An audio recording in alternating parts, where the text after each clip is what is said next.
ইয়াৰ পৰা এটা আত্মা বৈকুণ্ঠলৈ যেতিয়া যাব লগা হ'ব, ভূ ভুৱ জন মহ তপ সত্যলোক এইবিলাক অতিক্ৰম কৰি যেতিয়া এটা আত্মা বৈকুণ্ঠলৈ যাব লগা হ'ব, তেতিয়া কি লাগিব? নাম ধৰ্ম।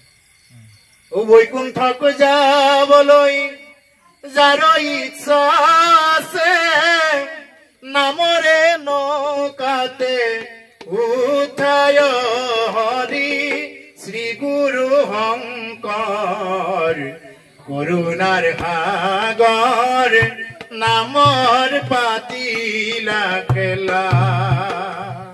হৰি শ্ৰী গুৰু শংকৰ, কৰুণাৰ সাগৰ নামৰ পাতিলা খেলা।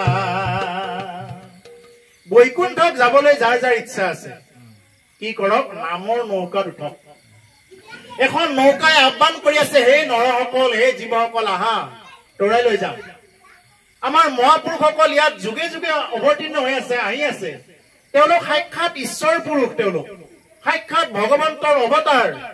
তেওঁলোকে আহি আমাক কেৱল মাতি আছে, আহা হে ভাই, কি কৰা? নামৰ নৌকাত উঠা।